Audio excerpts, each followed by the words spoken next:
You're the wonderful ones. You know, you can't have poetry in a community without the community, and you are my heart. Thank you. Thank you for being here tonight. I'm just going to read some short stuff mostly. Last week, I was invited to go to Point Arena, which I agreed readily to before I looked on the map. It was 12 hours away.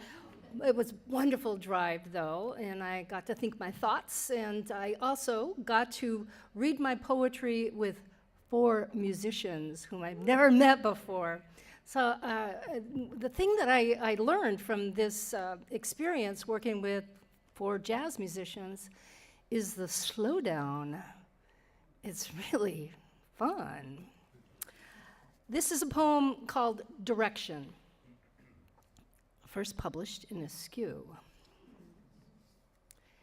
The deer had been dead for a while, its body full, eyes empty. The body wants its comfort. The body says yes, but not enough. The body loves its opposite. Later, when flesh falls away, when bones forecast the future, all that will remain is a stain that spills into the night, a map asking the body for a way home. Later, when the last love letter is sent, when you unbutton the blouse like a broken line on the highway, all at once the door opens and light spills into a whole new language. Later, when I get my boat, when I shake the sand from my shoes like a broken promise, all at once the sun comes out, asking the darkness for direction. This is called Sleep. This is kind of new. Found an old photo of that tiny bed, twin-sized, with arched iron headboard, chipped enamel green. It was cold in that attic room. Slanted walls meant you had to walk crabways to keep from bumping head on ceiling, climbing into bed. Our lithe bodies flattened beneath a stack of covers like pancakes. Flannel, then wool, then down, comforter, a comfort to sink into. Delicious twining of our twin souls, our pointy noses, snow cones poking out from under the covers, our tenders toasty. Sleep fell like snow upon us, breathing in tandem, synchronized rhythm, interlacing dreams, until one would break away into a different dream. Back to back, we drifted into separate hemispheres. Cumulus over nimbus, a book of clouds. We slept on that saggy cotton mattress held across the frame by thin oak slats, our entire dreamy marriage. How precarious it was for us, suspended with so little support on that tiny green bed. But we never considered that, did we? This poem is called Crazy Love, and it came from a story I read in the newspaper about a couple who had a kind of peculiar relationship. He was a jealous lover, and she was a pretty woman. He hired someone to throw acid in her face, and then he went to jail. And when he got out of jail, they got married. So I wrote this persona poem so I could kind of get under the covers of that one and understand where's she coming from. Crazy love. What isn't reported is the real news. At the first smoke of August, my lover, my tormentor, was released from the penitentiary, came to me with clean hands, palms up, open. He was the only one who did not see my scarred face. He saw me as I was 15 years ago, a woman with choices, a glad gal, a fancy dancer, someone who never lacked a light for her cigarette. He wrote to me from jail, spoiled me with love letters written in his own even hand, lined with cash.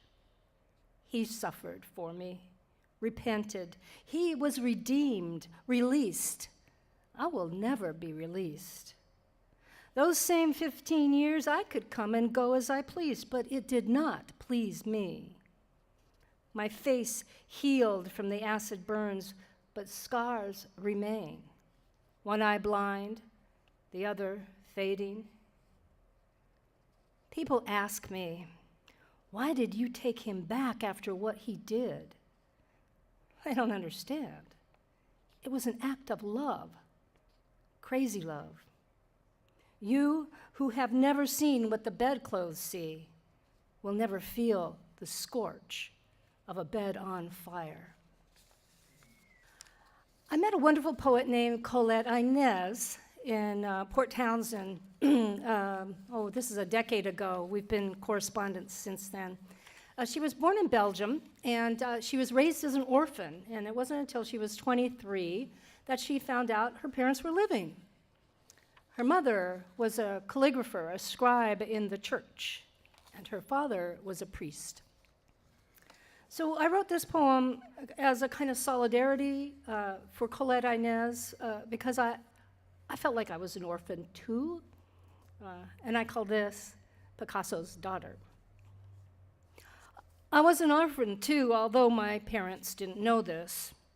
Babies switched at the hospital. It happens all the time.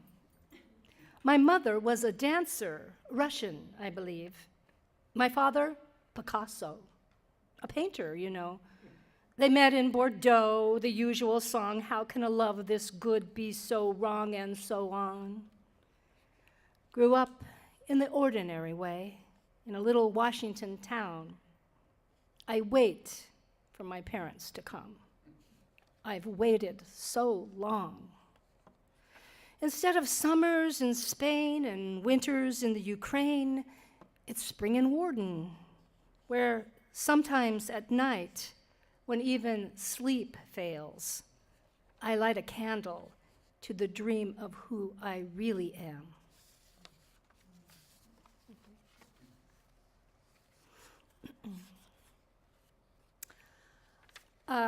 When I was working at the University of Colorado, one of the perks was to go to lectures every once in a while, get out of office free day.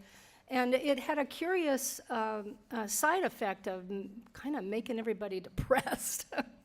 Well, then one day we were allowed to go to where they show you the stars. What is that called? That's right, a planetarium. And so here we are in the middle of the afternoon looking at the night sky, which is somewhat jarring. And this poem came out of that experience. It's called Astronomy. Stars burn even in afternoon light, oblivious to our blue vortex, colliding as we speak. You say, I can't be bothered with black holes now. My kitchen needs new linoleum. Still, a supernova explodes 300 light years away, matter dense as death in a teaspoon and heavier than Manhattan floats around us.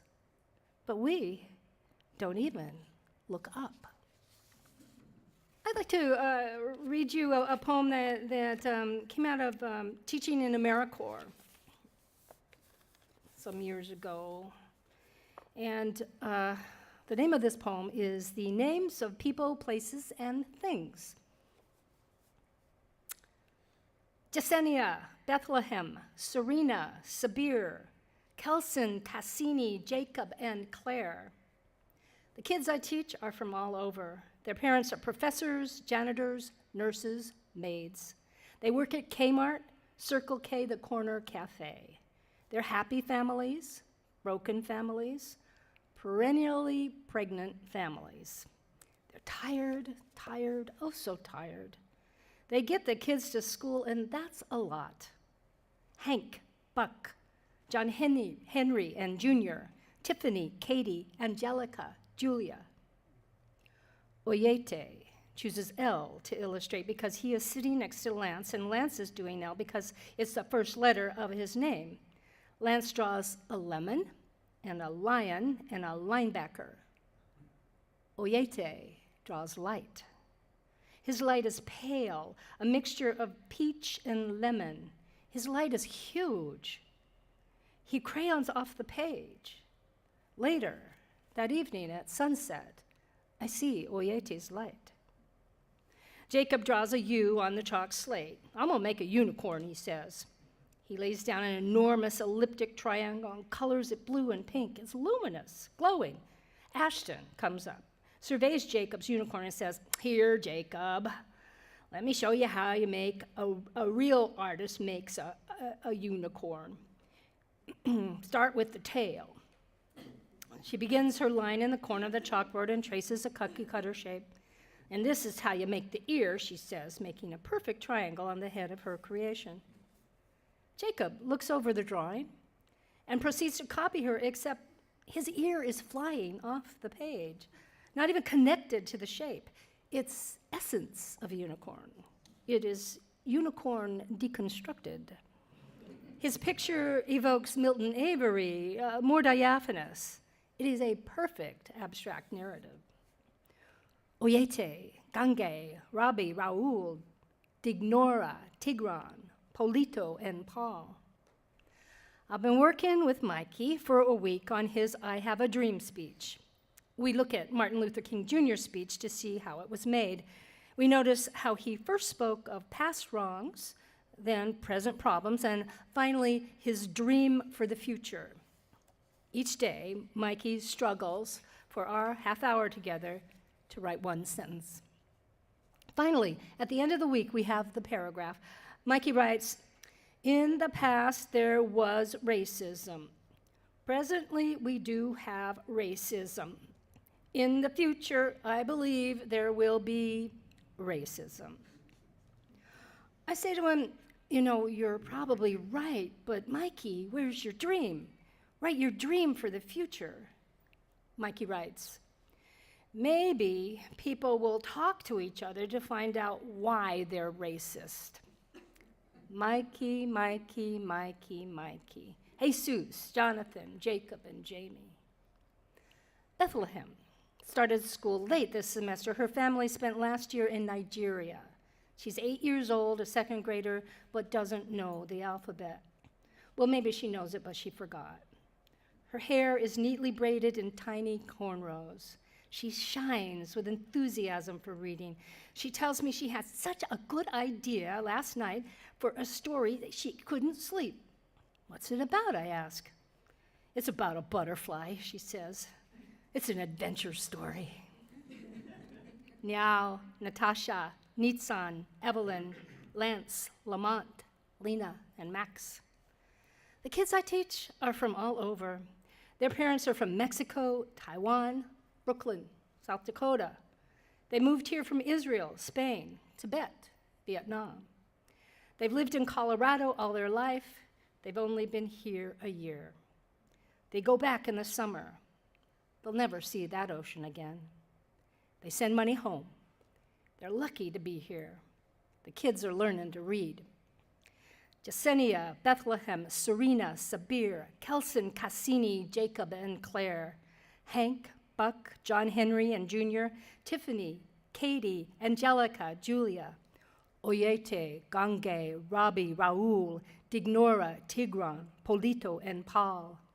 Mikey, Mikey, Mikey, Mikey. Jesus, Jonathan, Jacob, and Jamie, Niao, Natasha, Nitsan, Evelyn, Lance, Lamont, Lena, and Max. It's funny, whenever I read that poem, and it's been more than 10 years, those little kids are now, driving around. I see their faces, each one. There's a little picture here.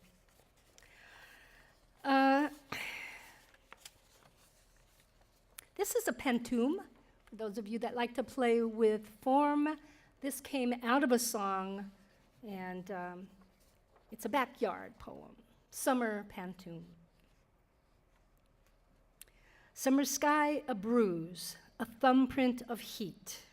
My lover sings from the swing in the garden.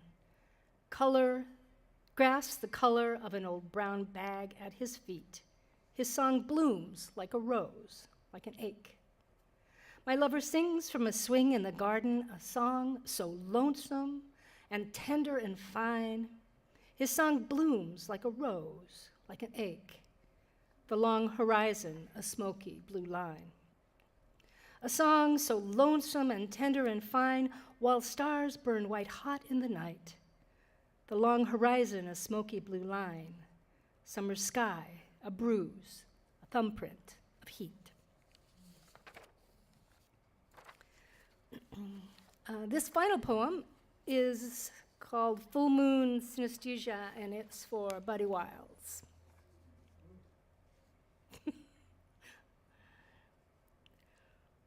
Over the hedge of sleeping jasmine, the full moon, grand, lording it over us, pulsing her pearly rings that look like the sound of a gong gone round and back again. Moon glow spills her blue milk through the kitchen window onto the linoleum. Awake at 3 a.m., my insomniac eyes brighten at this puddle of moonlight. I dip a naked toe into the center, feel its cool caress, slip on its shimmering stocking. Behind the high hum of the refrigerator in another room, my lover turns in his sleep, muttering dream talk, answers himself and laughs at his own dream jokes that he won't remember in the morning. The cat, happily disturbed, turns on her purr, presses her curled spine closer to his. They dim and sigh in unison as the blue moon milk evaporates on the kitchen floor, leaving me alone to wonder, what was it I was looking for, and if I had found it? Thank you. My poet family, thank you. I'll only be gone a little while. I'll send you postcards.